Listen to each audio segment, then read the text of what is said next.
7인승 차량이 압구정 거리의 LED 불빛을 가르며 천천히 미끄러지자 화랑 레스토랑 앞 늙은 느티나무 그늘 아래 움츠리고 서 있던 깡마른 몸 위로 차가운 빗줄기가 비쳤다.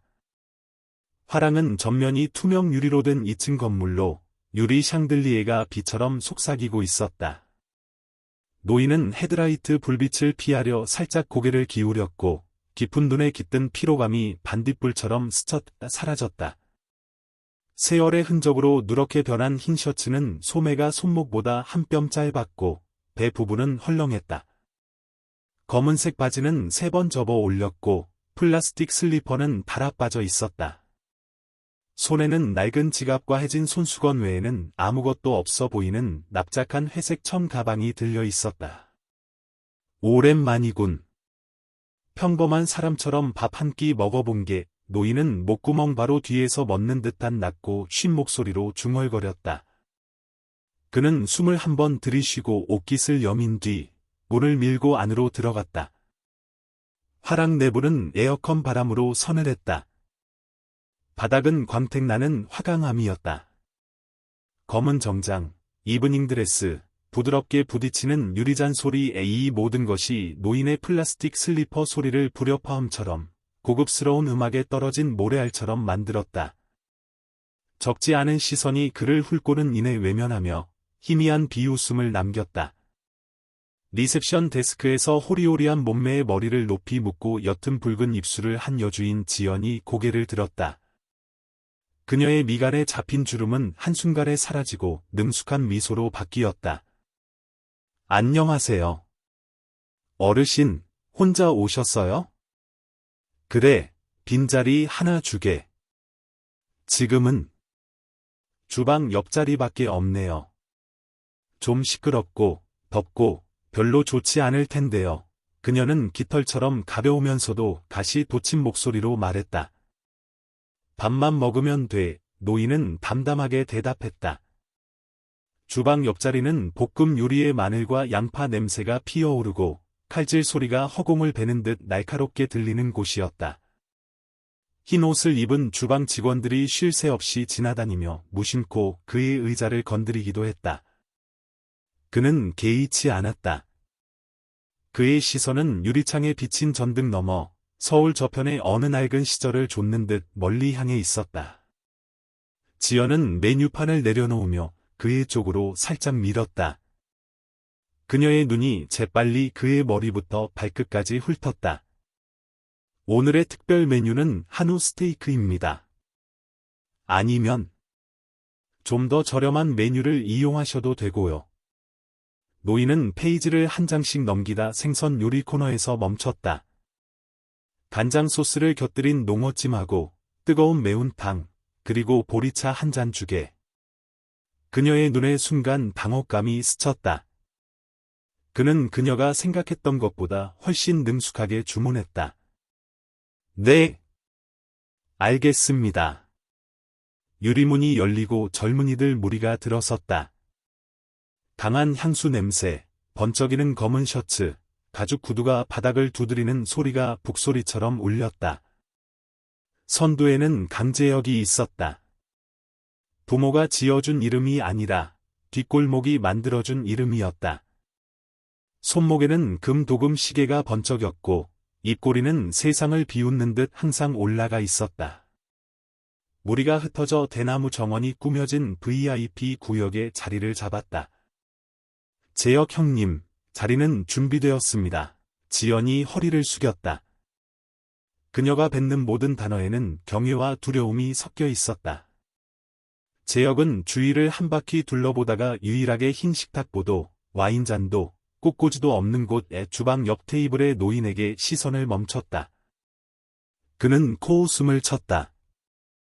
화랑이 이제 자선 사업이라도 하나? 어디? 복권 파는 노인네들까지 들여놓고? 부하들이 마른 깡통처럼 건조하고 공허한 웃음을 터뜨렸다. 노인은 등을 꼿꼿이 세우고 테이블 가장자리에 손을 얹었다. 대답은 없었다. 다만 무언가를 깊이 삼키듯 눈을 살짝 깜빡일 뿐이었다. 카베르네 와인이 따라졌다. 구운 고기 연기가 소스 향과 뒤섞여 피어올랐다. 수군거리는 소리가 먼지처럼 퍼져나가기 시작했다. 강남이 요즘 정말 잡다해졌어. 저 노인네는 길이라도 잃었나. 옷차림 좀 봐. 카운터에 서 있던 지연은 그를 보며 가슴이 조여오는 것을 느꼈다. 그녀는 예전에 재혁이 단지 차를 통행로에서 빼달라고 했다는 이유로 경비원 아저씨를 마당 한가운데서 무릎 꿇고 사과하게 했던 일을 떠올렸다. 그날의 바람은 늙은 얼굴 위로 욕설을 하나하나 후려쳤다. 재혁은 잔을 들고 재미있는 장난이라도 생각난 듯 미소를 지었다. 술 한 잔 더 가져와. 어르신께 좋은 술 한 잔 대접하고 싶군. 대접이라는 단어에는 비아냥거리는 기름기가 묻어 있었다. 지연은 얼어붙었고 손이 떨려 잔이 쟁반에 부딪히며 쨍 하는 소리를 냈다. 재혁은 주방 옆 테이블로 다가갔다. 가볍게 손가락을 튕겨 잔을 내려놓으며 그의 목소리가 공중에 맴돌았다. 맛보시죠, 어르신. 이런 건 평생 맛본 적 없을 겁니다. 노인이 고개를 들었다. 미간을 찌푸리지도 시선을 내리지도 않았다. 그저 칼을 가지고 장난치는 아이를 보는 어른의 시선처럼 맞서지도 피하지도 않는 침착한 눈빛이었다. 그는 나지막이 말했다. 무엇이든 맛볼 수 있지만 사람을 업신여기는 것은 맛볼 수 없지. 실처럼 가느다란 말이었지만 재혁의 입가에 걸린 미소를 단번에 베어버렸다. 술잔이 기울었다. 근처에 있던 몇몇 손님들이 고개를 들었다. 침묵이 한 뼘 더 길어졌다. 재혁은 잠시 멈칫하다가 자기 테이블로 돌아갔다. 부하가 귓가에 속삭였다. 저렇게 기세등등하게 놔둘 겁니까, 형님? 뺨 한 대면 끝날 텐데요. 주방의 칼질 소리가 다시 들려왔다. 노인은 뜨거운 매운탕을 한 숟가락 떠서 입으로 불어 마셨다. 손은 약간 떨렸지만 눈빛은 시골 우물처럼 고요했다. 술이 들어가자 말이 거칠어졌다. 재혁은 갑자기 일어서더니 손에 든 잔을 마치 우연인 것처럼 한 바퀴 휘둘렀다. 쟁! 잔이 테이블 모서리에 부딪히며 붉은 와인이 낡은 소매 위로 쏟아지고 희끗한 머리카락에 점점이 튀었다. 어이쿠, 손이 미끄러졌네. 그는 무심한 눈으로 차갑게 웃었다. 노인은 천 가방을 열어 낡은 손수건을 꺼냈다. 그는 옷자락을 닫고 몸을 숙여 테이블에 번진 와인을 꼼꼼하고 천천히 마치 자기 집 처마의 빗물을 닦아내듯 닦았다. 한마디 말도 없었다. 그 침묵은 어떤 반격보다도 재혁을 더 뜨겁게 달아오르게 했다. 한 부하가 어깨를 툭 쳤다. 저 영감, 형님을 무시하는 겁니다. 이번에는 입꼬리가 칼날처럼 날카롭게 올라갔다. 갑자기 재혁이 손을 휘둘렀다. 자! 가볍지만 밤하늘의 번개처럼 날카로운 따귀 소리가 울렸다. 주름진 뺨 위로 5손가락 자국이 서서히 붉어졌다. 손수건이 툭 떨어져 와인 자국 옆에 조용히 놓였다. 북적이던 레스토랑은 갑자기 소리 없는 그림이 되었다. 누군가 목구멍 안으로 세상에 하고 삼켰지만 소리는 나오지 않았다. 옆 테이블의 노인은 자기 손도 떨릴까봐 서둘러 잔을 내려놓았다. 노인은 따귀를 맞은 쪽으로 고개를 돌렸다가 잠시 천장에 노란 조명을 올려다본 뒤 다시 고개를 숙여 손수건을 주웠다. 미안하군. 바닥을 적셔서 그는 멍하니 서 있는 종업원을 향해 이상할 정도로 가벼운 목소리로 말했다. 품위 있는 이브닝 드레스를 입은 한 여성이 일어섰다. 짙은 녹색 드레스를 입고 부드럽게 웨이브진 머리를 한 50대 여성으로 서울의 여러 추운 계절을 겪어낸 사람 특유의 깊이 있는 분위기를 풍겼다. 그녀는 통로 중앙으로 걸어나와 높지 않지만 또렷한 목소리로 말했다. 당신은 저분이 누구인지 압니까? 그 질문은 얼어붙은 호수에 던져진 조약돌 같았다. 수많은 파문이 퍼져나갔다. 제역의 부하들은 어리둥절했다. 그는 눈을 부릅떴다. 당신은 누구요? 여자는 대답하지 않았다. 그녀는 노인을 바라보았고 눈빛이 부드럽게 가라앉았다. 그러고는 제역을 향해 돌아섰다. 조용히. 거기 그대로 서 있어. 유리문이 다시 열렸다. 2명의 경호원이 들어왔다. 험악한 표정은 아니었지만 그들의 발걸음은 마치 거리를 재놓은 듯했다. 화랑 전체가 방금 목소리를 낸 여성 쪽으로 살짝 기우는 듯했다. 누군가 속삭였다. 서화연 회장님. 화랑 체인의 주인이셔. 지연은 카운터로 물러섰고 목이 바싹 탔다. 그녀는 회장님이 이렇게 예고 없이, 그것도 레스토랑이 뺨 한 대로 얼룩진 순간에 나타나는 것을 본 적이 없었다. 서 회장님은 노인의 테이블 앞으로 다가갔다. 그녀가 살짝 허리를 굽히자 분위기가 바뀌었다. 제가 좀 부축해 드릴게요. 가느다란 손이 깡마른 팔꿈치를 받쳤다. 그는 마치 오늘 밤바람이 그 방향으로 불 줄 알았다는 듯 놀라지도 당황하지도 않고 가볍게 고개를 끄덕였다. 깨끗한 수건 가져와. 8번 테이블로 따뜻한 차도 내오고 그녀는 들릴 듯 말 듯한 목소리로 하지만 명령과 같은 무게를 담아 말했다. 직원들은 즉시 경사로를 만난 물처럼 흩어졌다. 그녀는 제역을 향해 돌아섰고 목소리는 차분하고 차가웠다. 내가 허락하기 전까지는 아무도 여기서 나갈 수 없어. 그의 비웃음이 산산조각 났다. 별일 아닙니다. 그냥 손이 미끄러져서. 당신은 방금 내가 평생 빚진 분의 명예에 손을 댔어. 단어 하나하나가 얼음판 위에 조약돌처럼 떨어졌다. 그녀가 한 걸음 더 다가서자 그들 사이의 거리가 갑자기 좁혀졌다. 평생 빚을 졌다고? 저 노인은 누구지? 회장님과 무슨 관계가 있는 걸까? 속삭임이 폭포수처럼 쏟아졌다. 카운터에서 제역의 휴대전화가 미친 듯이 울렸다. 그는 화면을 흘끗 보았다. 발신자 이름에 그의 입술이 굳게 닫혔다. 아버지, 그는 망설이다가 전화를 받았다. 굵고 다급한 남자의 목소리가 들려왔다. 너 어디냐? 화랑에 있으면 거기 꼼짝 말고 있어. 움직이지 마, 아빠가 바로 갈게. 휴대전화가 두꺼운 카페트 위로 떨어지며 퍽 하는 마른 소리를 냈다. 서 회장님은 반걸음 더 다가와 그의 얼굴에서 눈을 떼지 않았다.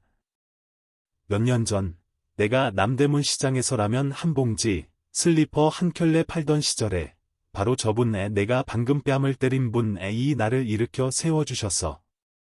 숨 막힐 듯한 긴장감이 흘렀다. 어딘가에서 누군가의 손이 떨려 쉽게 부딪히는 소리가 들렸다. 한 나이 든 손님이 중얼거렸다. 세상에. 노인은 여전히 등을 꼿꼿이 세우고 앉아 있었다. 따뜻한 찻잔이 옆에 놓이자 옅은 수증기가 피어오르며 희미한 후광을 그렸다. 그는 손수건을 접어 생선 접시 옆에 단정하게 놓았다. 붉어진 뺨은 아직 가시지 않았지만 그의 눈빛은 이곳에 없는 듯했다. 그것은 주위의 힐끔거리는 시선들을 넘어 나무 그늘과 짚을 널어 말리던 흙길 뒤에 어느 평온한 곳에 닿아 있었다. 당신은 저분이 당신 아버지에게 어떤 분인지 알아? 서 회장님이 다시 물었다. 커다란 문이 갑자기 활짝 열렸다. 차가운 바람이 바닥을 가로질렀다. 50대 남자의 그림자가 불빛을 가로막고 섰다. 흰 셔츠에 희끗한 머리를 단정하게 빗어 넘긴 그는 빠르지만 안정된 걸음걸이를 하고 있었다. 강남 금융계가 경외심을 담아 언급하는 이름, 민태성이었다. 그의 시선이 주위를 한 바퀴 훑다가 낡은 손수건이 붉은 와인을 머금고 있는 주방 옆 테이블에서 멈췄다. 그는 아들을 보지 않았다. 그는 곧장 그곳으로 걸어갔다. 지연은 카운터 가장자리를 꽉 잡았다. 평소 VIP석에서 일반석까지 들려오던 것은 술잔 부딪히는 소리와 요란한 웃음소리뿐이었다. 오늘 밤, 화랑은 다른 소리를 듣고 있었다. 판결을 기다리는 방의 심장 박동 소리를. 서 회장님이 길을 비켜주기 위해 고개를 기울였다. 민태성은 노인에게서 한 걸음 떨어진 곳에 멈췄다. 그는 마치 재단 앞에 선 것처럼 아주 천천히 고개를 숙였다. 제가 늦었습니다. 레스토랑은 죽은 듯이 고요해졌다. 노인은 찻잔을 내려놓았다. 분노도 원망도 없었다. 작은 골목의 바람 같은 짧은 한숨뿐이었다. 그리고 그때 방금 전까지 연단 위에 선 사람처럼 거만했던 재혁은 갑자기 발이 푹 꺼지는 것을 느꼈다. 모든 소리가 은인이라는 두 글자의 무거운 울림으로 모여들었다. 늙고 주름진 손이 손수건의 주름을 부드럽게 폈다. 다른 손은 테이블 가장자리에 얹고 기다렸다. 그는 자신을 모욕당한 사람의 위치에 두지 않고 마치 몇십 년 전에 못다 한 이야기를 이어가기 위해 손님을 기다리는 집주인처럼 보였다. 그리고 문틈으로 새어 들어오는 바람 소리 같은 한숨과 함께 서 회장님이 입을 열었다. 그녀의 말은 한 글자 한 글자 느리지만 날카로웠다.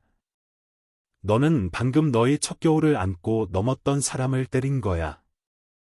강남 금융계에서 경애와 경계가 섞인 민 회장이라는 이름으로 불리는 민태성 같은 사람이 화랑 한가운데서 그렇게 천천히 고개를 숙일 줄은 아무도 예상하지 못했다. 그는 아들을 보지 않았다. 그는 붉은 와인에 젖은 낡은 손수건을, 노인의 뺨에 남은 5손가락 자국을 바라보았다.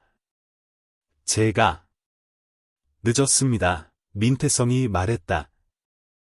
그의 목소리는 급한 숨과 목구멍에서 터져나오려는 무언가를 억누르느라 반쯤 쉬어 있었다. 노인이 살짝 고개를 기울였다. 늙은이는 밥을 천천히 먹으니 늦었다고 할 것도 없지. 그는 방 전체를 소란스럽게 만들 만큼 온화한 눈빛으로 말했다. 공기가 멈췄다. 방금까지 기세등등했던 재혁은 갑자기 두피가 뜨거워지는 것을 느꼈다. 그는 마치 새 학년 첫날, 구구단도 못 외운 채 칠판 앞으로 불려나간 아이처럼 서 있었다. 아까까지만 해도 웅성거리던 소리는 멎고 그 대신 장마철 안개처럼 짙은 침묵이 흘렀다. 서화연 회장이 노인을 위해 의자를 끌어주었다. 한 선생님, 편히 앉으세요. 제가 하겠습니다. 한 선생님이라는 호칭은 숨결처럼 가볍게 나왔지만 처음부터 끝까지 노인으로만 불리던 남자에게 즉시 이름을 부여했다. 그 이름은 방금 펼쳐진 비밀처럼 시원한 돌바닥을 미끄러져 나갔다. 지연이 아직 떨리는 손으로 보리차를 가져왔다. 따뜻한 차입니다. 어르신, 그녀는 마치 정성을 바치듯 두 손으로 찻잔을 내려놓았다.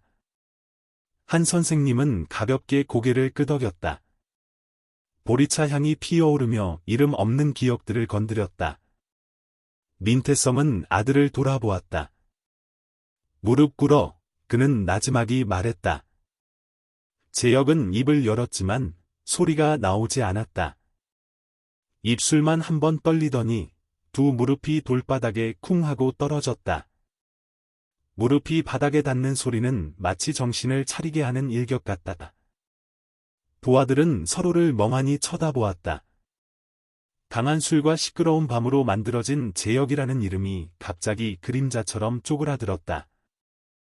할아버지, 민태성은 한 선생님을 향해 돌아섰고 마치 친아버지를 대하듯 공손한 호칭으로 바꾸었다.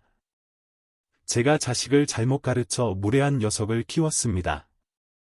저를 한 대 때려서 이 아이가 평생 기억하게 해주십시오. 한 선생님은 찻잔을 내려놓고 손바닥에 옹기로 잔 가장자리를 덮였다. 나는 서울에서 70번 넘는 겨울을 살면서 두려움 때문에 현명해진 사람도, 사랑 때문에 현명해진 사람도 많이 보았네. 나는 아이가 두려워하라고 때리지도 않고 현명해지라고 때리지도 않네. 다만 세상이 무릎 꿇리기 전에 스스로 고개 숙일 줄 알기를 바랄 뿐이지. 재혁은 몸을 떨었다. 그는 더 깊이 고개를 숙였고 어깨는 마치 누군가 목과 심장 사이의 끈을 당기는 것처럼 가볍게 흔들렸다. 서화연 회장은 똑바로 서서 낮지만 맑은 목소리로 말했다. 여기 계신 모든 분들은 제가 왜 그분께 평생 빚을 졌다고 말했는지 알 권리가 있습니다. 그녀는 잠시 말을 멈추고 샹들리에 너머로 수십 년 전을 회상하는 듯 바라보았다. 25년 전, 저는 남대문 시장에서 슬리퍼 한 켤레씩 팔았습니다. 손톱이 보라색으로 변할 만큼 추웠고 목소리가 목구멍에서 부서질 만큼 바람이 거셌습니다. 어느 날 옆가게 주인이 자리를 다툰다는 이유로 제 물건에 더러운 물을 끼얹었습니다. 저는 울었습니다. 더러워서가 아니라 더 이상 설 곳이 없어서였습니다. 그녀는 가볍게 침을 삼켰다. 그분 한 선생님께서 제 손에 방수포 한 장과 낡은 테이블 하나를 쥐어주며 말씀하셨습니다. 여기 서서 양보하지 말 거라. 자리가 좋아서가 아니라 오늘 내가 똑바로 서야 하기 때문이야. 주방 직원들이 몰래 손으로 눈을 닦았다. 한 나이 든 손님이 아내에게 속삭였다. 그 시절 남대문 시장은 정말 혹독했지. 그분은 제게 돈을 주지 않으셨습니다. 기회를 주셨고 이런 말씀을 해주셨습니다. 나중에 내가 성공하면 내가 너를 도왔던 것처럼 다른 사람을 도와주거라. 저는 조금씩 성공했고 더 많이 성공했습니다. 화랑을 열었고 여러 사람들을 만났습니다. 하지만 저는 그 말씀을 한 번도 잊은 적이 없습니다. 서 회장님은 재혁을 향해 돌아섰다. 그리고 오늘 밤 너는 나에게 똑바로 서는 법을 가르쳐준 분을 때린 것이다. 재혁은 마른 침을 삼켰고 목구멍은 모래를 부은 듯 건조했다. 제가 죄송합니다. 사과의 말은 투박하게 튀어나와 혀끝에서 비틀거렸다. 꾸밈도 없었고 아무도 금방 믿지 않았다. 하지만 그것은 올라가야 할 비탈길의 첫걸음이었다. 민태성은 한 걸음 나아가 아들과 한 선생님 사이에 섰다. 그는 오랫동안 매달려 있던 바위를 내려놓듯 어깨를 축 늘어뜨렸다. 할아버지, 1999년 겨울밤, 구수동 골목에서 6살배기 아이를 안고 빗속을 달리던 남자를 본 적이 있습니다. 비는 채찍처럼 얼굴을 때렸고 바람은 칼처럼 베었습니다. 그 남자는 불 꺼진 병원 문을 일일이 두드렸습니다. 마침내 그는 동네 보건소 문을 발로 차고 들어가 아이에게 해열 주사를 놔달라고 애원했습니다. 그는 입술을 굳게 다물었다. 그 아이가 제 아들입니다. 그 남자는 우리 앞에 앉아 계신 분입니다.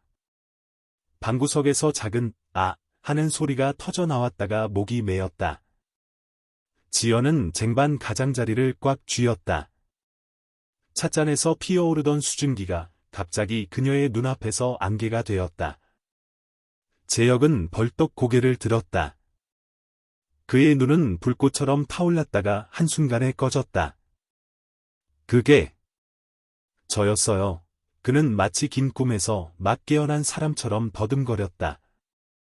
파스 냄새, 거친 숨소리, 얼굴을 가리던 비옷의 어렴풋하고 축축한 기억의 조각이 갑자기 등불 아래 깨진 유리처럼 반짝였다. 너는 열이 40도까지 올랐었지, 민태성이 나지막이 말했다. 내 엄마는 일찍 세상을 떠났고, 아빠는 그때 부산항의 화물 때문에 발이 묶여 있었다. 할아버지는 옛날 하숙집 이웃으로 모두에게 물을 길어다 주고 주전자를 떼어주던 분이었지. 그날 밤, 그분은 너를 안고 3km를 뛰셨다. 다음 날 아침, 그분은 찢어진 비옷만 남겨두고 이름도 남기지 않으셨다. 한 선생님은 눈을 가늘게 뜨고 먹물선처럼 옅은 미소를 지었다. 내 이름이 모 대수라고. 그때는 아이가 너무 크게 울어서 울다가 더 지칠까 봐 걱정했지. 재혁은 소리 없이 울었다. 어깨만 들썩이고 뜨거운 눈물이 갑자기 손등 위로 뚝뚝 떨어졌다. 오랫동안 그는 강한 술로 그 이름을 제대로 부르지 못했던 공허함을 달래왔다. 오늘 밤 누군가 대신 불러주었다. 은혜. 일어나라, 민태성이 아들에게 말했다. 재혁이 일어서자 그는 한 선생님을 향해 돌아섰다. 제가 허락을 구합니다. 이 아이가 직접 말하게 해주십시오. 재혁은 다시 한번 고개를 숙였다. 이마가 바짓가랑이에 거의 닿을 만큼 깊었다. 할아버지. 제가 무례했습니다. 한 노인에게 무례했던 것이 아니라 겨울을 이겨내도록 저를 안아주셨던 어깨에 무례했습니다. 부디. 제가 바로잡을 기회를 주십시오. 한 선생님은 바람에게 그러하듯 가볍게 고개를 끄덕였다. 기회는 항상 고개 숙일 줄 아는 자의 손에 있는 법이지. 바로잡을지 말지는 제때 고개를 들 줄 아느냐에 달려 있고. 서 회장님이 신호를 보냈다. 2명의 경호원이 물러났다. 주방의 칼질 소리가 익숙한 리듬으로 돌아왔다. 하지만 그날 밤 화랑은 달라져 있었다. 술을 따르는 사람들은 더 천천히 따랐고 잔을 드는 사람들은 더 낮게 들었다. 화려함에는 문득 부드러운 부끄러움의 향기가 깃들었다. 민태성은 테이블에 카드를 내려놓고 매니저에게 나지막이 말했다. 오늘 모든 테이블은 제가 계산하겠습니다. 매니저가 허리를 숙이자 민 회장은 손을 저었다. 체면 때문이 아닙니다. 오늘 밤 이 레스토랑에서 사람들이 서로를 대하는 법을 다시 배웠다는 것을 모두가 기억했으면 해서입니다. 한 선생님이 일어섰다. 나는 다 먹었네. 그는 실이 터져 나올 듯 낡은 회색 천 가방을 들었다. 서 회장님이 말리려 하자 그는 웃었다. 내가 내게 해줘. 늙은이의 작은 즐거움을 뺏지 말게. 그녀는 어쩔 수 없이 한 걸음 물러섰다. 그는 지갑을 꺼냈다. 안에는 낡은 지폐 몇 장과 빛바랜 낡은 사진 한 장이 있었다. 시골 소녀가 나무 문틀 옆에서 눈을 가늘게 뜨고 웃고 있는 사진이었다. 그는 돈을 내려놓았다. 나는 간장 소스 농어찜, 매운탕, 그리고 차를 시켰네. 충분해. 제가 모셔다 드리겠습니다. 민태성이 말했다. 괜찮네. 한 선생님은 고개를 저었다. 집으로 가는 길은 각자 가는 법이지. 저 아이, 그는 재혁을 보며 습관과 변화 사이의 거리를 재는 듯 눈을 가늘게 떴다. 잠시 밖에 나가 있게. 술은 더 마시지 말고. 오늘 밤은 바람이 시원하니 이 느낌을 기억해야 하네. 한 선생님은 긴 테이블들을 지나갔다. 플라스틱 슬리퍼가 돌바닥에 닿으며 내는 작은 소리가 사람들의 심장을 한 박자씩 뛰게 했다. 유리문이 열렸다. 서울의 바람이 불어와 느티나무 잎사귀 향과 한강의 차가운 기운을 실어왔다. 그의 그림자는 등불 아래 네모반 듯하고 깡말랐지만 꿋꿋했다. 그리고 차 소리 속으로 서서히 사라졌다. 재혁은 기차역에서 엄마를 잃어버린 아이처럼 멍하니 서서 그를 바라보았다. 갑자기 정신을 차린 그는 획 돌아서 문으로 달려나갔다. 할아버지, 그는 막말을 배운 사람처럼 쉰 목소리로 불렀다. 카운터에서 지연은 입술을 깨물었다. 서 회장님이 그녀의 어깨에 손을 얹었다. 울지 마라. 울면 눈이 흐려져서 오늘 밤은 똑똑히 기억해야 하니까. 그러고는 민태성을 향해 돌아섰다. 민 회장님, 회장님은 그분께 아직 빚이 하나 더 있죠. 그렇죠? 민태성은 한숨을 쉬었다. 저는 제 아들이 세상에 무릎 꿇기 전에 먼저 고개 숙이는 법을 가르쳐 주신 빚을 졌습니다. 그는 마치 1999년을 들여다보듯 방 안 깊숙이 시선을 던졌다. 그리고 저는 제 자신에게 고백할 빚이 있습니다. 저는 아들이 칭찬 속에서 자라게 내버려두면서 물 깃는 사람에게 인사하는 법을 가르치는 것을 잊었습니다. 서 회장님은 가볍게 고개를 끄덕였다. 부끄러움을 안다면 어떤 빚이든 갚을 수 있죠. 문밖에서는 바람이 제역의 목덜미를 때렸다. 그는 화랑의 노란 불빛이 보도에 비치는 은행나무 그늘진 삼거리까지 달려갔다. 한 선생님은 이미 사라지고 없었다. 그의 소매에 남은 보리차 향과 마치 서명처럼 갈색으로 마른 카베르네 와인 자국뿐이었다. 그는 서울 하늘을 올려다보았다. 그날 밤은 비도 눈도 오지 않고 구름만 천천히 흘러갔다. 그리고 갑자기 레스토랑의 음악 소리가 멀어지며 다른 소리가 그 자리를 채웠다. 바로 자기 자신의 숨소리였다. 그는 휴대전화를 들어 번호를 눌렀다. 태민아. 옛날 하숙집에 계시던 할아버지 기억나? 추운 겨울에 우리 주전자 떼어주시던 분. 응, 내가 방금. 아주 나쁜 짓을 했어. 그는 이를 악물었다. 그분을 찾아야겠어. 오늘 밤 당장. 안쪽에서는 민폐성이 닫힌 유리문 너머를 바라보며 두 손을 모았다. 서 회장님은 직원에게 주방 옆 테이블을 치우고 새 식탁볼을 깔고 새 찻주전자를 놓으라고 지시했다. 이 자리는 그녀가 말했다. 이제부터 항상 비워도 아무도 이유를 묻지 않았다. 그들은 그것이 샹들리에가 빛나는 레스토랑 안에 기억이 머무는 방식이라는 것을 이해했다. 똑바로 서는 법을 가르쳐준 사람을 위한 자리. 그날 밤 서울은 고전 음악처럼 고요했다.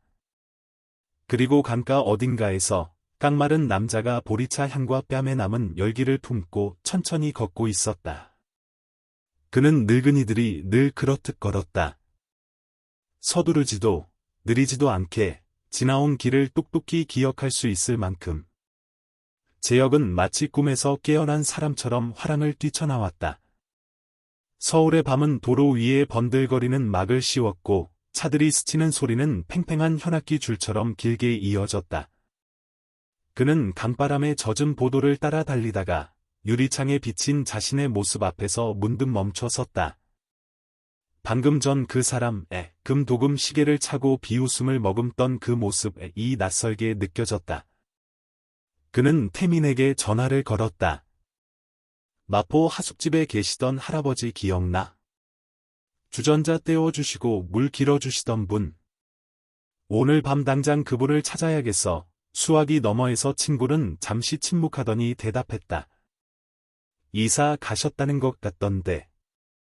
주소도 안 남기고 그냥 사라진 것처럼. 사라진 것처럼이라는 말은 날카롭고 마른 유리 조각처럼 제역의 목구멍에 박혔다. 그는 택시를 타고 마포의 낡은 고시원촌으로 갔다. 하숙집으로 이어지는 골목은 어둠 속에서 은색 실처럼 가늘었다. 맞은편 국수집 네온 사인은 따뜻한 국수 두 글자가 숨가쁘게 깜빡였다. 마지막 방 앞에는 녹슨 자물쇠가 덜렁거렸다. 제역은 문고리에 손을 댔다가 움츠렸고 오랫동안 추위에 떨던 사람이 불 있는 곳으로 들어가기 전처럼 깊은 숨을 들이쉬었다. 하숙집 주인의 희끗한 머리에 무릎까지 내려오는 솜잠바를 입은 방 여사가 고개를 내밀었다. 흰옷 입은 노인장 찾나? 사흘 전 새벽에 떠났어. 방세하고 쪽지 하나 남겨두고. 누구에게 빚진 것도 없고 걱정할 사람도 없다고. 그녀의 말은 그의 마음에 곧장 떨어졌다. 때맞춰 건네받은 따뜻한 숫덩이처럼 무겁고 따뜻했다. 어디로 가셨나요? 제역이 물었다. 목소리는 갑자기 죄송합니다를 막 배우는 아이처럼 작아졌다. 시장에 들러서 잡이라는 사람들한테 밥 나눠준다고 하더군. 늘 그러셨으니까. 새벽의 가락시장은 냄새의 행렬이었다. 생선 냄새, 배추 냄새, 젖은 집 냄새, 술에 끄는 사람들의 땀 냄새. 제역은 소리의 미로 속에서 길을 잃었다. 외치는 소리, 술에 끄는 소리, 칼로 생선을 치는 소리. 그는 절에서 나온 사람들이 밥을 나눠주는 곳 앞에 멈춰 섰다. 도시락이 겹겹이 쌓여 있고 김이 안개처럼 피어올랐다. 채소를 파는 한 여인이 눈물을 글썽이며 도시락을 받았다. 머리 희끗한 그 노인장. 시장 사람들한테 다 나눠주셨지. 옆에 있던 사람이 말했다.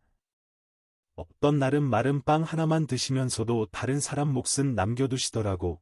헐렁한 옷을 입고 찢어진 슬리퍼를 든 구두 닦이 소년이 달려와 자랑했다. 저는 오늘 먹었으니까 못 먹은 사람 주려고요. 저 찐빵도 있어요. 그 말을 듣자 제역의 가슴이 갑자기 조여왔다.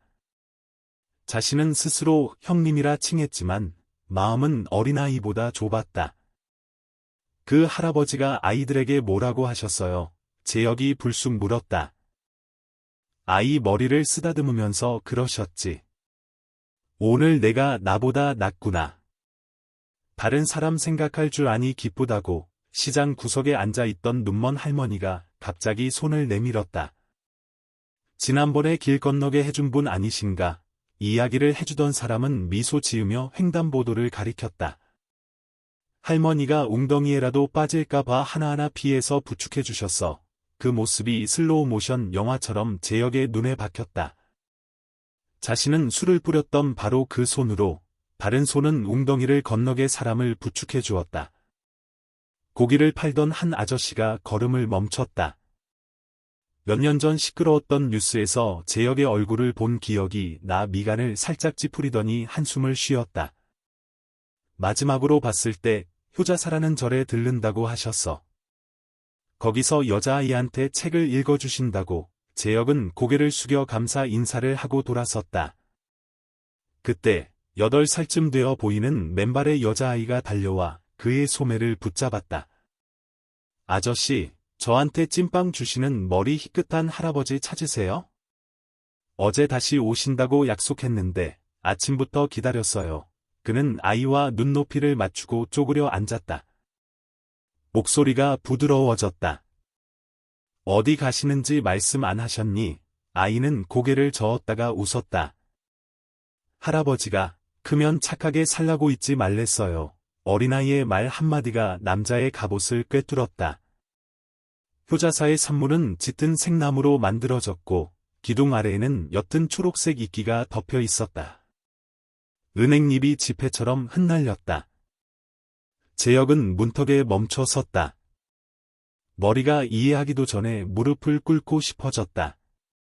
마치 민 회장이 말했던 것처럼 세상이 무릎 꿇리기 전에 고개 숙이는 법을 배워라. 12살쯤 되어 보이는 한 동자승이 대나무 빗자루를 들고 나왔다. 눈이 잎사귀 위에 빗방울처럼 맑았다. 누구를 찾으시나요? 그는 더듬거렸다. 저는 민서라는 아이에게 책을 읽어주시는 할아버지를 찾습니다. 동자승이 고개를 끄덕였다. 머리 희끗하고 흰옷 입으신 분이요? 오늘 아침 일찍 오셔서 아이에게 새 책을 주시고 작별 인사를 하셨어요. 작별 인사라는 말 한마디 한마디가 땅에 박히는 이정표 같았다.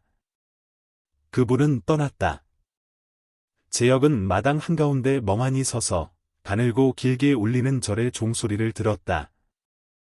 그 종소리는 그의 마음속 흰 방에 부끄러움이라는 이름의 방해우로 곧장 흘러드는 듯했다. 그는 동자승에게 돌아섰다. 다른 말씀은 없으셨나요? 동자승은 고개를 저었다가 문득 생각난 듯 말했다. 아, 이걸 찾는 분께 전해달라고 하셨어요. 작게 2번 접힌 쪽지에는 비스듬한 글씨가 쓰여 있었다.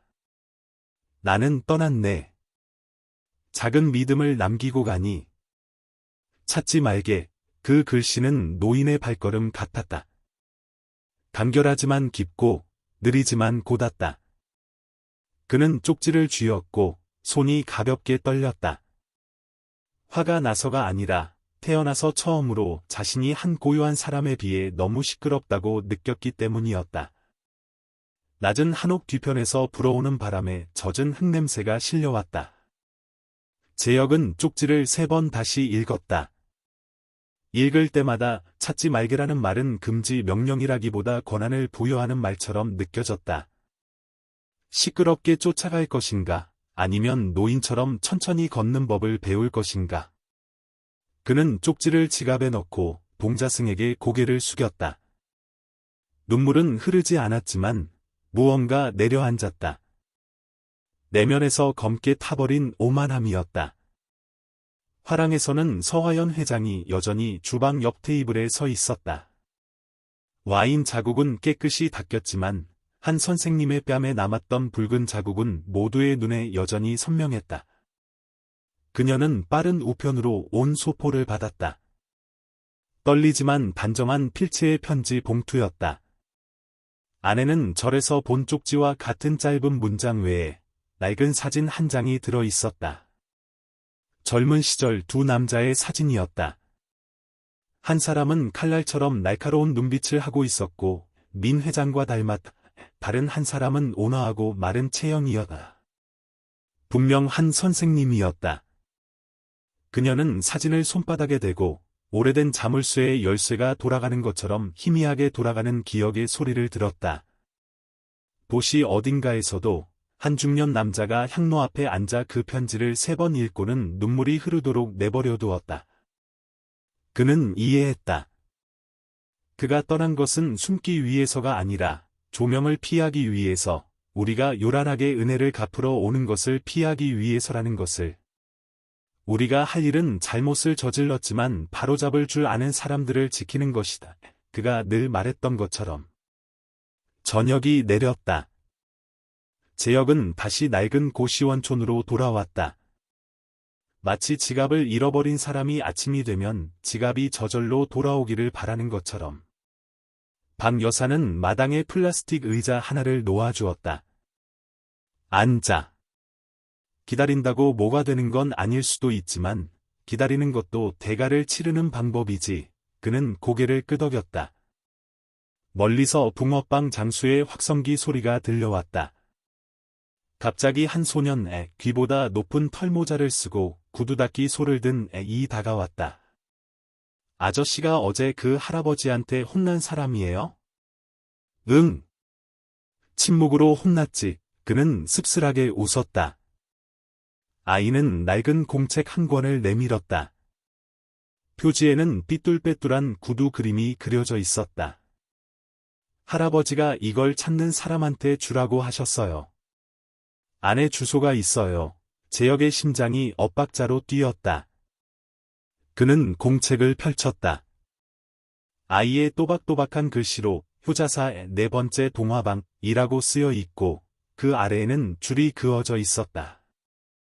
그 밑에는 손이 떨려 비뚤어진 다른 글씨가 있었다. 가락 터미널 양평. 그는 아이를 보았다. 이름이 뭐니? 지호요. 저는 구두 닦기를 하지만 할아버지가 학교에 가라고 하셨어요. 할아버지가 찢어진 구두는 꿰맬 수 있지만 찢어진 마음은 꿰매기 어렵다고 하셨어요. 아이의 입을 통해 나온 그 말은 갑자기 밤의 등불처럼 밝아졌다. 따뜻하게 데워주면서 동시에 길을 비춰주었다.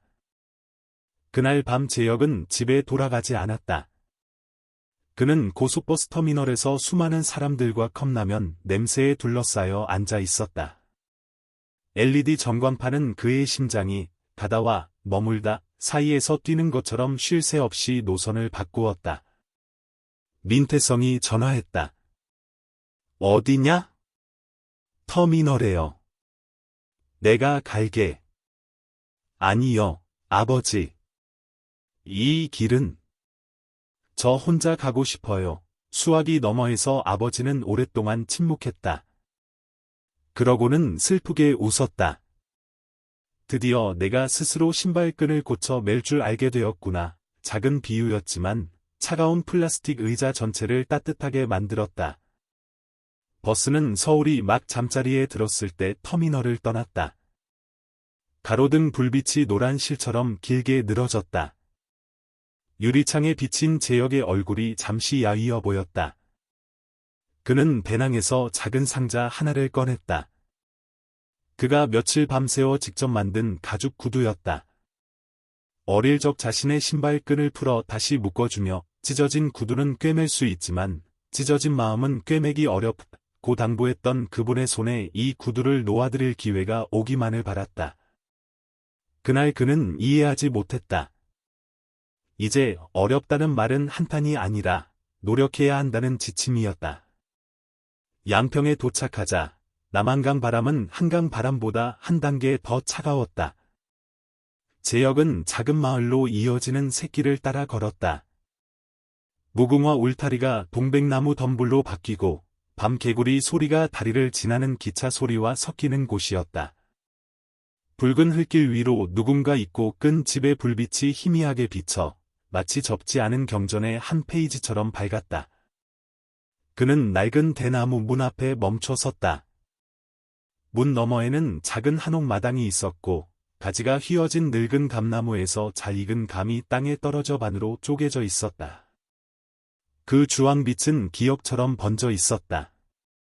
툇마루 위에는 밥상이 차려져 있고 밥상보가 덮여 있었다. 단정하게 놓인 수저 한 벌 옆에 다른 수저 한 벌이 거꾸로 놓여 있었다. 젓가락 끝이 상 가장자리를 향하고 있었다. 마치 늦게 오는 사람을 기다리는 것처럼. 그는 심장이 조여 오는 것을 느꼈다. 한 선생님이 누군가에게 말했던 것일까? 언젠가 길 잃은 사람이 돌아올 것을 믿기에 수저를 거꾸로 놓아둔다. 돌아오면 따뜻한 밥을 먹어야 하니까. 제역은 오랫동안 서서 배낭끈을 꽉 쥐었다. 그때 한옥 문이 삐걱거리며 열렸다. 등잔 불빛이 노랗게 퍼져나왔고 한 선생님의 낮고 평온한 목소리가 들려왔다. 70번의 겨울을 겪어낸 사람의 목소리, 30살 청년의 모든 소음을 잠재울 수 있는 목소리였다. 왔으면 앉아서 밥 먹어라. 음식이 식겠다.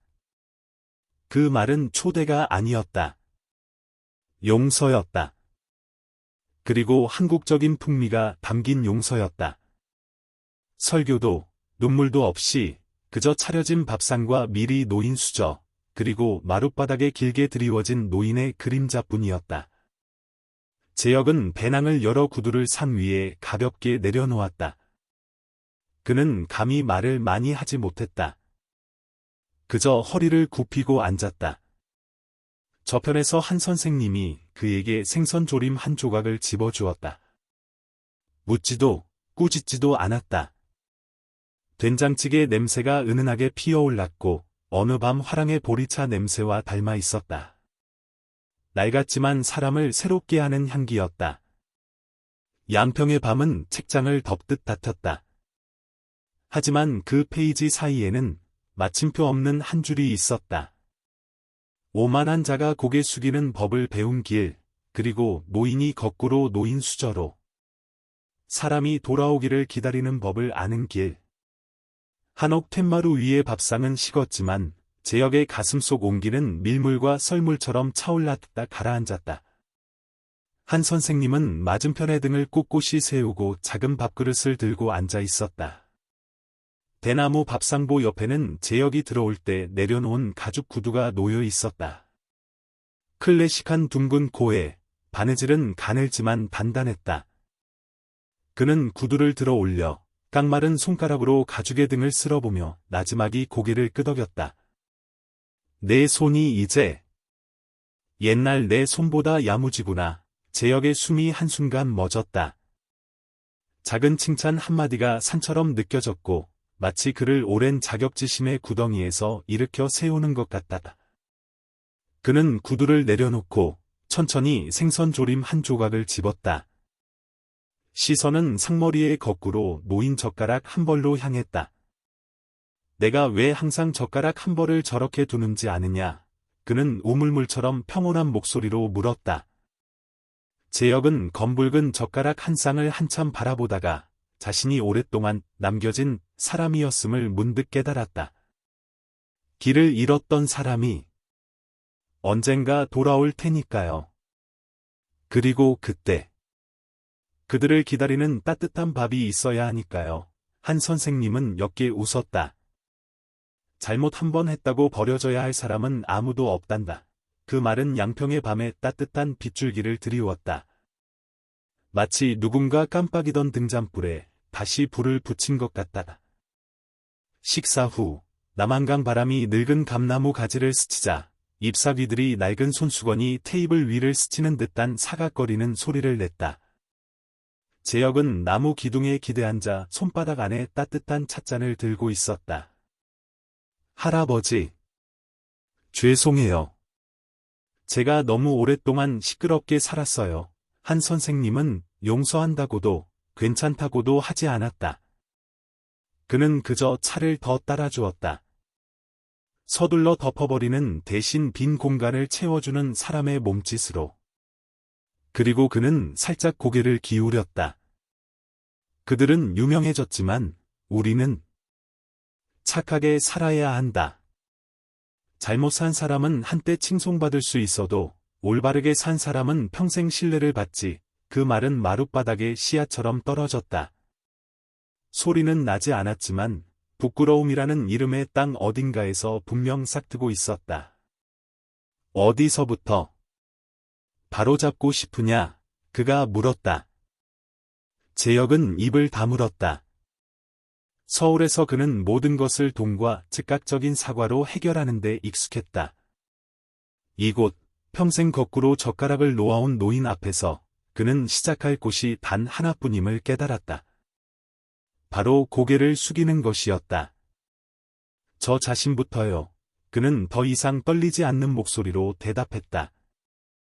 한 선생님은 밤의 마당을 바라보았다. 그의 눈은 가벼운 바람결을 따라 기울었다. 잘못했지만 바로잡을 줄 아는 사람들을 지켜내는 것, 그것이 바로 늙은이의 올바름이란다. 그는 익숙한 경전을 읽듯 천천히 말했다. 재혁은 그 말을 들으며 목이 메어오는 것을 느꼈다. 처음으로 올바름이란 벽에 걸어두는 것이 아니라 사람들이 들어올 수 있도록 문을 열어두는 것임을 이해했다. 섬돌 위에서 작은 발소리가 들렸다. 지호가 헝클어진 털모자를 쓴 채 4번 접은 종이 한 장을 꼭 쥐고 고개를 내밀었다. 할아버지. 저 선생님한테 아름답게 산다고 칭찬받았어요. 아이는 조심스럽게 종이를 한 선생님께 건네고는 재혁을 향해 돌아보며 작은 목소리로 말했다. 형이 제 신발끈 더 예쁘게 묶어주세요. 한 선생님은 지호의 머리를 쓰다듬었다. 누가 칭찬해주지 않아도 괜찮다. 거울을 볼 때 내 마음이 부끄럽지 않으면 그만이야. 아이는 이가 빠진 채 환하게 웃으며 마당으로 달려나갔다. 땀 냄새와 분필 가루 냄새가 세상에서 가장 비싼 향수처럼 희미하게 남았다. 재혁은 그 모습을 보며 눈가가 촉촉해질 때까지 웃었다. 아마도 저편 서울의 밤은 여전히 음악 소리로 요란할 것이다. 하지만 바로 이 순간 아름답게 산다는 상장 한 장이야말로 올바른 주파수의 음악이었다. 밤이 깊어졌다. 하늘에서는 구름이 시장에 가는 노인처럼 느리게 흘러갔다. 재혁은 그에게 화랑에서 있었던 일을 이야기했다. 뺨을 때린 일, 붉은 와인 자국, 아버지와 서 회장님 앞에서 무릎 꿇었던 일, 한 선생님은 비 오는 소리를 듣듯 귀 기울였다.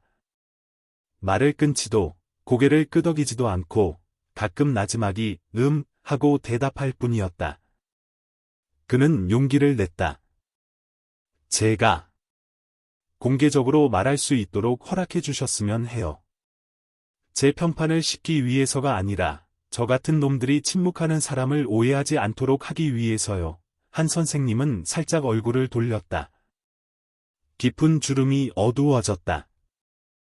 하려면 내 이름을 빌리지 말 거라. 내가 하는 행동 그 자체를 빌려라. 휴대전화가 울렸다. 아버지라는 이름이 떴다. 재혁은 툇마루로 나가 전화를 받았다. 민태성은 아주 천천히 말했다. 어디냐? 양평에요. 가지는 않겠다. 너, 그 길을 끝까지 가거라. 처음으로 부자는 올바른 곳에서 침묵을 택했다. 공허하게 비워두기 위해서가 아니라 숨을 쉬기 위해서. 서울, 새벽녘. 마포의 낡은 새방에서 지연은 쟁반을 테이블에 내려놓았다. 쟁반 위에는 얇은 편지 봉투 하나가 놓여 있었다. 비스듬하지만 단정한 필체였다. 그날 밤 서비스 요금입니다. 체면을 잃어버린 노인을 대신에 받아주세요. 죄송하다는 부분은 그 청년이 스스로 말하는 법을 배우도록 남겨두겠습니다. 가르치려 드는 말 없이 단지 지폐 한 장과 젊은이가 행동으로 채워야 할 빈 공간뿐이었다. 지연은 목구멍이 뜨거워지는 것을 느꼈다. 눈물이 터져 나왔다. 서러워서가 아니라 부끄러워서였다. 오랫동안 자신을 결핍의 희생자라고 생각했는데 알고 보니 편견에 손을 내주고 있었던 것이다. 그녀는 노트북을 열어 원서를 작성했다. 유아교육과 등록. 전송 버튼을 눌렀다. 시스템은 짧지만 손 떨리는 메시지를 띄웠다. 성공적으로 제출되었습니다. 지연은 웃음을 터뜨렸다. 몇 달 만에 처음으로 억지 웃음이 아니었다. 창문 밖, 창살 사이로 부는 바람은 누군가의 손이 다독여주는 것 같다. 테이블 위에는 편지 봉투가 그대로 놓여 있었다. 작은 마침표 하나가 제자리에 찍히자 한 사람의 인생 문장이 전환점을 맞이했다. 같은 날 오후, 서화연 회장은 화랑채인 사무실에 앉아 있었다. 그녀 앞에는 낡은 사진 한 장이 놓여 있었다. 두 젊은 남자. 한 명은 칼날처럼 날카로운 눈빛을, 다른 한 명은 온화한 미소를 짓고 있었다. 그녀는 차를 따르며 목구멍에서 기억이 파도치는 것을 느꼈다. 그녀는 휴대전화를 들었다. 재혁아, 내가 말하고 싶다면 내가 무대를 열어주마. 하지만 이건 홍보가 아니야. 그의 겨울 우리를 안고 넘었던 분께 드리는 한 번의 절이다. 수화기 저편에서 그는 짧게 대답했다. 네, 나는 대답은 길지 않았지만 신발끈이 스치는 소리처럼 들렸다. 이제 누군가 허리 숙여주기를 기다리지 않고 스스로 묻고 있는 사람의 소리였다. 양평, 두 번째 밤, 감나무 아래 한 선생님은 다시 밥상을 차렸다. 또다시 거꾸로 놓인 젓가락 한 벌이 놓였다. 할아버지. 아직도 누구를 기다리세요? 재혁이 물었다.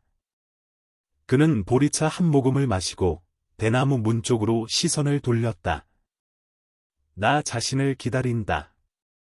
때로는 다른 사람의 분노에 길을 잃을 때가 있지. 그럴 땐 앉아서 밥 한술 뜨고 그런 다음에 계속 갈지 결정해야 한단다. 그는 침묵했다. 마음이 마을 저편에서 닭 우는 소리를 들은 것처럼 설렜다.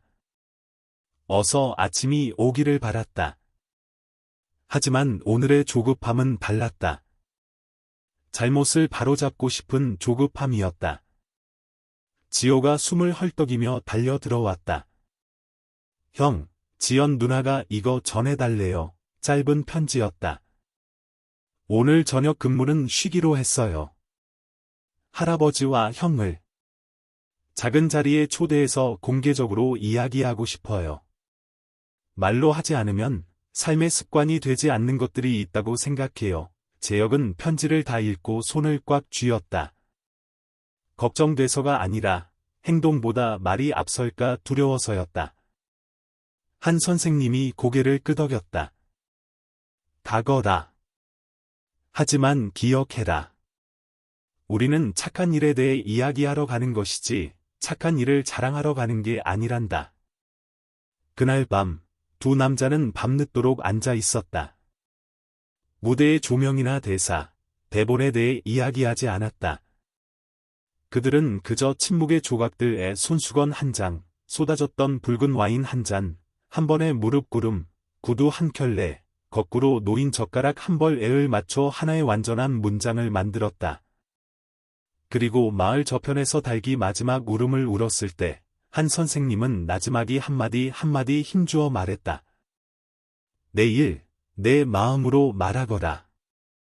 나는 아래에 서 있겠다.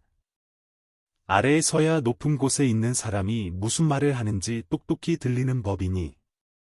다음 날 아침, 양평에서 서울로 가는 길은 한 줄기 테이프처럼 노면에 햇살이 반사되어 반짝였다. 차 안에서 재혁은 다시 광을 낸 구두를 끌어안고 있었다. 자랑하기 위해서가 아니라 스스로에게 상기시키기 위해서였다. 누군가 내 신발끈을 풀어 내 떨리는 발에 묶어준 적이 있었다. 그는 창밖을 보았다. 초가을의 은행나무들이 눈부시게 노랬다. 그는 눈을 가늘게 떴다. 순간 어디선가 지호의 가느다란 그림자, 지연의 고개 끄덕임, 그리고 젓가락 한 벌을 단정하게 놓던 한 선생님의 깡마른 손이 스쳐 지나갔다. 그 모든 것이 하나의 기호처럼 정렬되어 길이라는 한 글자를 가리키고 있었다. 서울은 볶은 커피 향과 지하철을 오르내리는 사람들 소리로 그들을 맞았다. 화랑은 2층의 작은 회의실을 정리해 두었다. 현수막도 배경도 없이 그저 낮은 나무 단상 하나와 수십 개의 의자, 그리고 벽에 그림자를 들이우는 가느다란 대나무 화분 하나뿐이었다. 서 회장님은 주위를 둘러보고 직원에게 말했다. 조명을 좀 줄여. 사람들이 자신을 보기보다 서로를 볼 수 있도록. 그러고는 복도에서 한 선생님을 만나 깊이 고개를 숙였다. 감사합니다 라고 말하는 대신 그저 미소 지었다. 그것은 이미 답을 외운 사람의 미소였다. 도울 수 있으면 돕고 간판은 걸지 않는다. 회의실은 점점 차올랐다. 뺨을 때렸던 그 밤에 있었던 사람들이 조용히 앉아 있었다. 어떤 이는 배우자를, 어떤 이는 자녀까지 데리고 왔다. 지연은 어색하게 마이크를 확인하다가 혼자 웃었다. 마이크는 필요 없겠네요. 서 회장님이 시작하라는 신호를 보냈다. 재혁은 일어섰다. 가슴이 비가 오기 전처럼 두근거렸다. 그는 맨 뒷줄을 보았다. 한 선생님이 통로 바로 옆에 앉아 양손을 무릎 위에 얹고 마치 이웃에게 요즘 비가 삐딱하게 내리는지 이야기를 듣는 사람처럼 평온했다. 재혁은 깊은 숨을 들이쉬었다. 저는 한 레스토랑에 들어가 술잔을 쏟았습니다. 한 노인의 몸 위뿐만 아니라 제 안에 있던 선량한 부분 위에도요. 나지막한 숨소리, 휴지 스치는 소리가 들렸다. 그는 한쪽 무릎을 꿇었다. 눈이 흐려졌다. 죄송하다는 말, 그리고 제 마음의 소리를 들을 수 있도록 침묵해 주셔서 감사하다는 말 외에는 드릴 말씀이 없습니다. 그는 가방을 열어 늙은 두 손 위에 구두를 올려놓았다. 이건 제가 직접 만든 겁니다. 사죄의 의미로, 그리고 사람으로 사는 길을 다시 걷기 위해서입니다. 무의식적인 박수 소리가 터져나왔다. 아무도 소리치지 않았다. 박수 소리는 파도처럼 퍼져나갔다. 부드럽고, 고르고, 꾸준했다. 이 부분은 아직 열려 있지만, 그건 내일의 이야기다. 회의실이 흩어지고 서울에는 불이 켜졌다. 주차장으로 가는 길에 지연은 한 선생님이 바닥에 떨어진 종이 조각을 주워 쓰레기통에 넣는 것을 보았다. 작은 몸짓이었지만 불꽃처럼 눈에 와 닿았다. 그녀는 다가갔다. 할아버지. 감사합니다. 할아버지 덕분에 제 인생을 다른 길로 꺾을 용기를 냈어요. 그는 미소 지었다. 나 때문이 아니란다. 내 두 발이 스스로 꺾기를 선택했기 때문이지. 그러고는 그녀에게 갈색 종이봉투를 건넸다. 찐빵 좀 있다. 구두 닦기 아이에게 꼭 전해주렴. 그 아이는 공부해야 하니까. 지연은 찐빵 봉지를 끌어안고 눈물 너머로 웃었다. 계단 모퉁이에서 재혁은 가만히 서서 한 선생님의 깡마르고 꼿꼿한 뒷모습을 보며 마음속으로 아주 작은 맹세를 되풀이했다. 이제부터 화가 치밀 때마다 거꾸로 놓인 젓가락 한 벌을 상상하리라. 누군가 항상 자신을 위해 따뜻한 밥을 남겨두고 있음을 기억하기 위해, 자신이 더 이상 길을 잃지 않기 위해. 밤, 남산 비탈길을 내려오는 차 소리가 파도가 발을 해변으로 이끄는 소리처럼 들렸다. 양평 한옥 툇마루에는 거꾸로 놓인 젓가락 한 벌이 여전히 조용히 놓여 있었다. 마포의 한 새방에서는 유아교육과 원서가 제출 완료되었다. 가락시장에서는 아름답게 산다는 상장이 공책 2페이지 사이에 끼워져 있었다.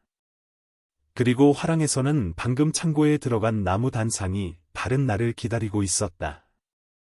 어쩌면 누군가 사과하기 위해서가 아니라 잘못했던 사람이 바로잡으려 했기에, 그를 지켜낸 방법에 대해 서로 이야기하기 위해서. 화랑 2층 회의실은 가득 찼다. 현수막도 배경도 없이 그저 낮은 나무 단상 하나와 수십 개의 의자, 그리고 벽에 그림자를 들이우는 가느다란 대나무 가지뿐이었다. 재혁은 사람들 앞에 서서 두 손을 마주 잡고 등은 꼿꼿했지만 심장은 북이 울리는 듯했다. 그는 주위를 둘러보았다. 누군가를 찾기 위해서가 아니라 자기 자신을 찾기 위해서였다. 저는 돈이 전부라고 생각했습니다. 권력을 쥐면 원하는 것을 할 수 있다고 믿었습니다. 저는 몇 년 동안 거짓된 칭찬과 차가운 고독 속에서 그렇게 살았습니다. 그는 높지 않지만 단단히 매듭지어진 실처럼 강단 있는 목소리로 말했다. 그러던 어느 날, 저는 술잔을 쏟았습니다. 한 노인의 몸 위뿐만 아니라 제 안에 있던 선량한 부분 위에도요. 속삭임이 멎었다. 늙은 눈빛들이 서서히 부드러워졌다. 맨 앞줄에서 서화연 회장은 한숨을 참았고, 방맨 뒤에서 한 선생님은 무릎 위에 손을 얹은 채 바람 앞에 강물처럼 평온한 눈빛으로 조용히 앉아 있었다. 재혁이 깊이 고개를 숙였을 때 마지막 말이 건조하지만 진솔하게 터져나왔다. 시간을 되돌릴 수 있다면 제가 바로잡을 용기가 있었을지 확신할 수 없습니다. 하지만 오늘 저는 바로잡기를 선택합니다. 가장 먼저 일어선 사람은 서 회장님이었다.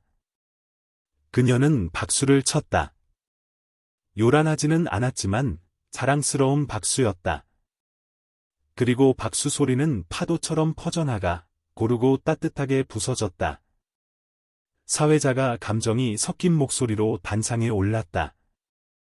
재혁 씨, 감사합니다. 그리고 이제 특별한 분을 모시겠습니다. 우리의 침묵하는 은인, 한 선생님이십니다. 방 안의 모든 시선이 한 방향으로 쏠렸다. 한 선생님은 천천히 일어섰다. 재혁은 한 계단 내려와 가방을 열고 직접 만든 가죽 구두를 두 손으로 받쳐 들었다. 바느질은 가늘지만 단단했다. 그러고는 한쪽 무릎을 꿇고 구두를 받쳤다. 연설은 필요 없었다. 단지 늙은 손이 젊은이의 어깨 위에 놓였을 뿐, 그것만으로도 방 안의 모든 사람들은 천천히 숨쉬는 법을 다시 배우기에 충분했다. 그 순간 무언가 위치가 바뀐 듯했다. 거만했던 사람은 마룻바닥이 더 따뜻하게 느껴졌고, 주방 옆에 조용히 움츠리고 있던 사람은 불빛 속으로 걸어 들어왔다. 한 선생님은 재혁의 손을 잡고 함께 단상에 올랐다.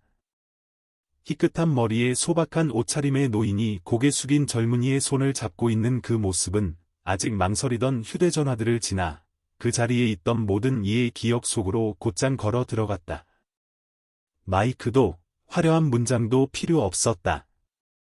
옅은 미소와 깊은 절, 그리고 두 사람 사이에 놓인 구두 한 켤레만으로 그것은 실수에서 부활로 가는 길 위의 작은 이정표가 되었다. 다음 날 아침, 한 지역 신문에 두 사람의 사진이 실렸다. 자극적인 헤드라인 없이 단지 몇 글자뿐이었다. 한 손이 내밀어질 때 다른 손은 그것을 잡고 일어선다. 그 소박한 글자들은 많은 사람들이 하루를 시작하는 커피 한 잔 앞에서 평소보다 천천히 읽게 만들었다. 같은 날 아침, 지연은 더 이상 저녁 근무를 나가지 않았다. 그녀는 동네에서 임시로 빌린 교실에 서 있었다. 앞에는 플라스틱 슬리퍼를 신고 몸보다 큰 옷을 입은 아이들 몇몇이 앉아 있었다. 그녀는 조용히 남겨졌던 짧은 편지를 떠올렸다. 약간의 서비스 요금과 죄송하다는 부분은 그 청년이 스스로 말하는 법을 배우도록 남겨두겠습니다. 라는 메시지뿐이었지만 마음이 이상하게 따뜻해졌다. 묵은 편견들이 소금이 비에 녹듯 스르르 사라지는 것에 부끄러움을 느꼈다. 그녀는 칠판에 마치 자기 자신의 이름을 쓰듯 또박또박 표어를 썼다. 친절은 선택이다. 털모자를 쓴 지호는 구두 닦기 통을 꼭 쥔 채 맨 앞줄에 수줍게 앉아 있었다. 여기에 내 이름 써봐. 지연이 연필을 건네주었다. 이제부터 너도 다른 아이들처럼 배울 권리가 있어. 아이의 웃음이 터져나왔다. 툇마루 앞 노인의 고갯짓처럼 소박한 웃음이었다. 쉬는 시간, 지연은 가방에서 작은 플라스틱 슬리퍼 한 켤레를 조용히 꺼냈다. 누군가 깨끗이 닦아 기념품처럼 소중히 다루던 슬리퍼였다. 그녀는 그것을 교실 신발장에 넣으며 나지막이 말했다. 이거 줄게. 누군가 너를 위해 좋은 몫을 남겨두었다는 걸 기억하라고. 그 말은 설교가 아니었다. 마치 밥상에 젓가락 한 벌을 더 놓아 늦게 온 사람이 먹을 것이 있도록 하는 것과 같았다. 같은 시각, 삼나무와 돌소나무 정원 뒤편에 있는 조용한 사무실에서 민태성은 작은 향로 앞에 앉아 있었다. 그는 찻잔을 내려놓고 낡은 사진을 보았다. 젊은 시절 두 청년의 한 명은 칼날처럼 날카로운 눈빛, 다른 한 명은 순박하고 온화한 미소를 띠고 어려웠던 시절의 꿈으로 가득 찬 채 나란히 서 있었다. 연꽃차 향이 은은하게 피어오르고 기억은 근심의 바람이 스쳐 지나간 강물처럼 파도쳤다. 그때 나는 욕심쟁이였지. 그는 시계 초침 소리마저 고개 숙이는 듯한 작은 목소리로 혼잣말을 했다. 비서가 서류를 건네주려 들어오자 그는 손을 저었다. 해 비서, 앉게. 오늘은 한 가지 이야기만 하겠네. 처음이자 마지막이 될 수도 있는 이야기지. 나는 한 선생님께 단순히 은혜 하나가 아니라 사람으로서의 인격 전체를 빚졌네. 그러고는 그는 절대 틀린 방향으로 가지 않는 시계바늘처럼 차분하고 침착한 목소리로 이야기를 시작했다.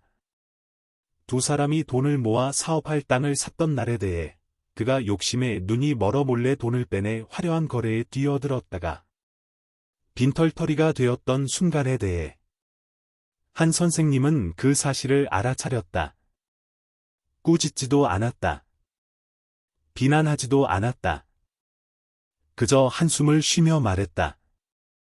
다음엔 돈 때문에 눈이 멀지 말게나. 몇 달 후, 바로 그 한 선생님이 그에게 다시 일자리를 소개해 주었고, 그를 다시 바른 길로 이끌어 주었기에 오늘날 그가 어제를 부끄러워할 오늘을 가질 수 있었다. 민태성은 일어서서 창문을 열었다. 바람이 나뭇잎 사이를 스치며 마치 방금 잘못을 깨닫고 바로잡으려는 사람의 마음처럼 축축하고 깨끗한 향기를 실어왔다.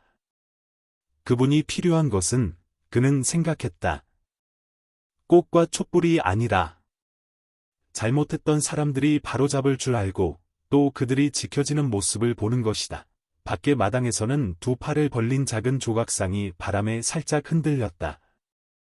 방 안에서는 강남의 여러 겨울을 겪어낸 남자가 묵은 빚을 입 밖으로 내뱉자 한결 가벼워지는 것을 느꼈다. 그는 휴대전화를 꺼냈다.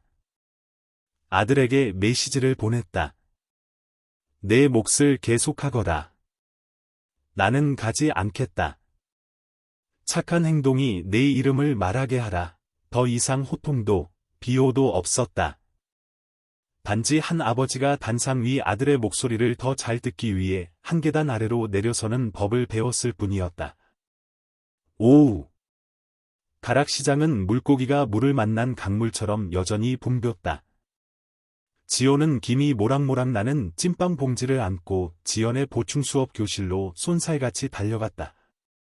아이는 학교에 다니면서도 틈틈이 시장에서 구두를 닦았지만 오늘은 선생님께 들킬까봐 도구 상자를 책상 밑에 숨기고 희죽 웃었다. 잘 숨겨뒀다가 저녁에 지연은 애정 어린 눈으로 쏘아붙였다. 교실 구석, 하얀 칠판에는 아침에 쓴 또박또박한 문구가 붙어 있었다. 어른들 앞에 걸린 약속처럼 보였다. 친절은 운이 아니라 선택이다. 밖에서는 늦어름 햇살이 기왓장에 노랗게 쏟아져 내렸다.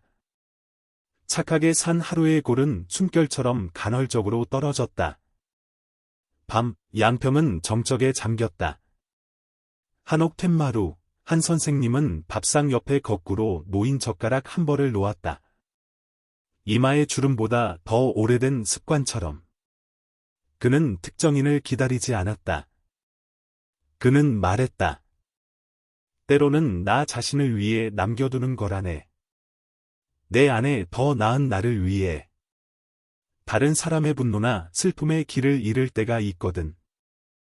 그럴 땐 집에 돌아와 앉아서 밥 한 술 뜨고 다시 길을 가는 거지. 남한강 바람이 불어와 잘 익은 감 냄새가 은은하게 풍겼다. 마치 아직 해야 할 일이 하나 더 남았다는 것을 상기시키는 듯했다. 젊은이들이 자신을 볼 수 있도록 그들보다 한 박자 느리게 걷는 것. 툇마루 구석에는 재혁이 건넨 가죽 구두가 등잔 불빛 아래 반짝이며 그대로 놓여 있었다. 그는 바느질을 가볍게 만졌다. 저 아이 손이 이제 내 손보다 야무지구나. 하룻밤을 채우기에 충분한 작은 말이었다. 등 뒤에서는 거꾸로 놓인 젓가락이 여전히 기다리고 있었고 앞에서는 내일 다시 서울로 가는 길이 열릴 것이다. 서울의 빛과 속도의 도시에 예기치 않은 느린 풍경이 생겨났다. 사람들이 자신을 보기보다 서로를 더 잘 볼 수 있도록 불을 줄인 레스토랑, 아이가 종이에 자기 이름을 쓰는 작은 교실, 연꽃차 향이 짙은 사무실에서 한 남자가 비서에게 사람으로서의 빛에 대해 이야기하는 곳, 그리고 모든 연설을 대신하여 등불 아래 마주 잡은 두 손. 화랑에서는 나눔 행사가 끝난 후에도 사람들이 바로 돌아가지 않았다. 그들은 카운터에 들러 따뜻한 밥과 남겨둔 젓가락이라고 쓰인 나무 상자에 기부했다. 서 회장님은 서둘러 돈을 세고 입가에 미소를 머금었다. 많지는 않지만 시작하기엔 충분하네요. 문 앞에서 재혁은 머뭇거리며 방을 나서는 사람들에게 일일이 허리 숙여 인사했다. 마침내 한 선생님만 남았을 때 그는 어색하게 말했다. 할아버지. 내일 가락시장에 가서 밥 배식하는 것 돕고 싶어요. 그는 고개를 끄덕였다. 말로 다른 끄덕임이 아니라 행동으로 다른 끄덕임이었다. 그날 밤, 화랑은 불을 줄였다. 서울은 지친 은하수처럼 유리창을 스쳐 지나갔다. 그리고 아주 멀리 누군가는 묽은 차를 마시고 아이의 손을 잡고 길을 건너며 조심하라고 당부하고 있을 것이다. 정확히 어디인지는 아무도 모른다. 단지 그 그림자가 고개 숙일 줄 알고 잘못을 바로잡을 줄 알며 다시 한번 살아갈 줄 아는 젊은이들 속에서 조용히 계속 살아간다는 것만 알 뿐이다. 가락시장의 아침은 언제나 노동자들만이 아는 교향곡으로 시작된다. 술에 끄는 소리, 얼음 위에 생선을 올리는 지글거리는 소리, 도마 위에서 울리는 칼소리, 그리고 그 모든 것의 중심에서 자원봉사 단체가 스티로폼 상자에서 막 꺼낸 도시락에서 피어오르는 따뜻한 밥 냄새. 재혁은 셔츠 소매를 걷어붙이고 장갑을 끼고 허리를 숙여 밥을 나눠주었다. 동작은 아직 서툴렀지만 그의 시선은 이제 깡마른 손과 짐꾼들의 굶주린 배에서 멈출 줄 알았다. 밥을 받아든 어떤 이는 고개를 들다가 몇 년 전 시끄러운 뉴스에 나왔던 얼굴을 마주쳤다. 순간 멈칫하고 의심의 눈초리를 보냈지만 그 청년이 진심으로 고개를 숙이자 이내 부드러워졌다. 아주머니께는 국물 좀 더 주세요. 재혁은 더 이상 술 냄새가 나지 않는 목소리로 말하며 팔을 파는 할머니의 눈높이에 맞춰 허리를 숙였다. 할머니는 눈시울을 붉혔다. 어제도 머리 희끗한 노인장이 밥도 주고 길도 건네주고 내가 웅덩이에 빠질까봐 걱정해주셨지. 재혁은 말을 잃었다. 마치 한 선생님이 비 온 뒤 웅덩이를 건너는 사람들을 하나하나 부축해주던 이야기를 처음 들었을 때처럼. 사람들이 슬픔에 빠질까봐 염려하는 듯한 그 세심함. 지호가 총총 달려와 구겨진 아름답게 산다는 상장을 내밀었다. 눈이 반짝였다. 오늘 아침에 지연 선생님이 친절이라는 글씨 똑바로 쓰는 법 다시 가르쳐 주셨어요. 아이는 말하면서 재혁의 어깨 너머로 매일처럼 시장에 들르는 희끗한 머리를 찾으려는 듯 까치발을 섰다. 보이지 않았다. 재혁은 아이의 머리를 쓰다듬고 대충 묶인 신발끈을 다시 묶어주었다. 찢어진 구두는 꿰맬 수 있지만 찢어진 마음은 천천히 꿰매야 해. 알겠지? 아이는 고개를 힘차게 끄덕이고 도시락을 안고 햇살을 품은 참새처럼 달려나갔다. 점심 무렵 그는 효자사에 들렀다. 종소리가 길게 울리며 사람들의 등에서 더위를 씻어냈다. 동자승이 달려나왔다. 아, 형님. 아침에 누가 희끗한 머리 할아버지를 찾는 분께 전해달라고 이걸 맡기고 가셨어요. 단정하게 접힌 쪽지에는 떨리지만 또박또박한 글씨가 쓰여 있었다. 나는 떠났네. 작은 믿음을 남기고 가니. 찾지 말게. 재혁은 3번 읽었다. 읽을 때마다 찾지 말게라는 말은 명령이라기보다 멈출 줄 아는 것도 일종의 고개 숙임이라는 것을 가르쳐준 어떤 어른의 상기시키는 말처럼 느껴졌다. 자단나무로 마감된 한강이 내려다 보이는 고층 사무실에서 민태성은 작은 향로 앞에 연꽃차를 놓았다. 그 중앙에는 낡은 액자가 있었다. 젊은 시절 두 청년의 한 명은 날카로운 눈빛, 다른 한 명은 온화한 미소를 띠고 있었다. 그는 비서를 불러 시계 초침처럼 느린 목소리로 말했다. 해 비서, 앉게. 오늘은 계약서 검토 안 하네. 묵은 빚 이야기를 하고 싶어서. 그는 옛 사업 이야기, 자본금을 손댔던 실수, 그리고 자신을 진흙탕 같은 명성에서 건져내어 다음엔 돈 때문에 눈이 멀지 말게나 라는 한마디로 다시 바른 길로 이끌어준 친구의 침묵에 대해 말했다. 그 빚은 꽃이나 감사패로 갚을 수 있는 것이 아니었다. 세상이 무릎 꿇리기 전에 먼저 무릎 꿇을 줄 알게 된 아들을 지켜내는 것으로 갚는 것이었다. 민태성이 아들에게 보낸 메시지, 내 몫을 계속하거라. 나는 가지 않겠다. 착한 행동이 내 이름을 말하게 하라. 처음으로 아버지는 단상 위 아들의 목소리를 더 잘 듣기 위해 한 계단 아래로 물러서기를 택했다. 화랑은 저녁에 서화연 회장의 제안에 따라 조명을 줄였다. 작은 회의실, 나무 단상, 대나무 화분, 그리고 문 옆에 놓인 작은 나무 상자, 따뜻한 밥 앤드 남겨둔 젓가락, 얇은 지폐들이 푼돈으로 겹겹이 쌓였다. 많지는 않았지만 작은 이야기가 큰 이야기를 열 수 있다는 믿음을 주기에 충분했다. 나눔 행사가 끝나자 사람들은 여전히 머물며 늙은 손이 젊은 손을 잡는 모습을 지켜보았다. 다들 어렴풋이 이해했다. 이제 화랑은 비싼 음식만 파는 곳이 아니었다. 사람들이 자신을 보기보다 서로를 더 잘 볼 수 있도록 소란을 줄이는 곳이기도 했다. 구석에서 지연은 테이블을 닦으며 다른 손으로는 동네 보충 수업 시간표가 적힌 종이를 꽉 쥐고 있었다. 그녀의 유아교육과 원서는 아침에 이미 제출되었다. 오늘 밤 그녀는 교실 신발장에 작은 플라스틱 슬리퍼 2켤레를 더 가져다 놓았다. 내일 맨발로 오는 아이가 있을지도 모르니까. 친절은 운이 아니라 선택이다. 그녀가 수업 시작 때 쓴 글씨가 여전히 선명했다. 재혁은 섬돌에 서서 돌아가는 사람들에게 일일이 인사했다. 맨 뒷줄에 한 선생님만 남았을 때 그는 다가가 제가 모셔다 드릴게요 라고 말하려 했다. 그는 고개를 저으며 옅게 웃었다. 집으로 가는 길은 각자 가는 법이지. 그러고는 나무 상자를 내려다보았다. 이곳에 빈자리 하나 더 두게. 늦게 오는 사람들을 위한 자리로 서 회장님은 즉시 고개를 끄덕였다. 네 하는 소리가 마치 부엌에서 불을 부르는 소리 같았다. 그날 밤 그는 늦게 돌아왔다. 강가에서 바람이 물 냄새를 실어왔다. 마치 지나간 어느 날의 냄새 같았다. 그는 지갑을 열어 찾지 말게라는 쪽지를 꺼내 새로운 결대로 다시 접어 어릴 적 비 오는 날 누군가에게 안겨가던 사진이 있는 칸에 넣었다. 잊기 위해서가 아니었다. 제자리에 기억하기 위해서. 몇 주 후 따뜻한 밥앤드 남겨둔 젓가락은 일상이 되었다. 아침에는 가락시장, 점심에는 터미널, 저녁에는 공사장.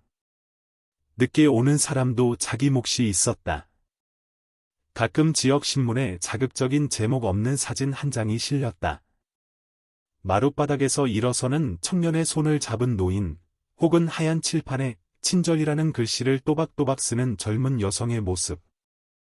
한 손이 내밀어질 때, 다른 손은 그것을 잡고 일어선다. 사진과 함께 실린 간결한 문구는 아침 커피를 마시는 사람들의 시간을 한 박자 늦췄다. 어느 날 오후, 화랑으로 편지가 도착했다. 갈색 봉투에서 보리차 향이 은은하게 풍겼다. 안에는 얇은 종이 한 장이 있었다.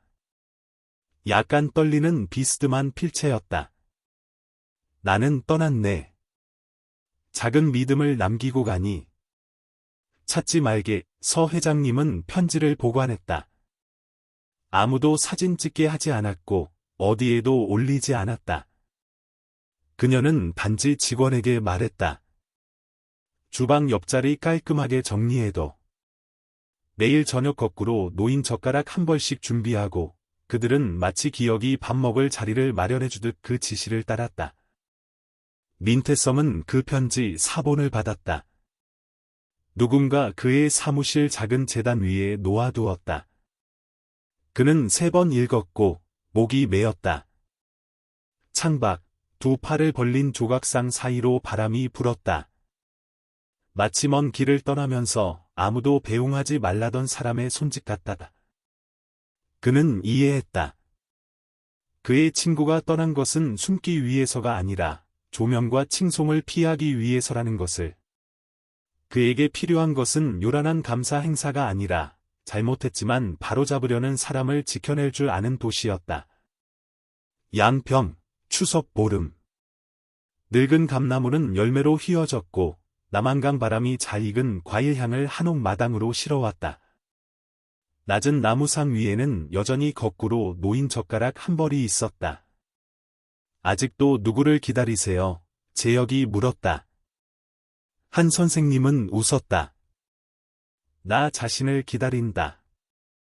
다른 사람의 분노에 길을 잃었을 때 집에 돌아와 밥 한 술 뜨고 가야지. 그는 고개를 끄덕였다.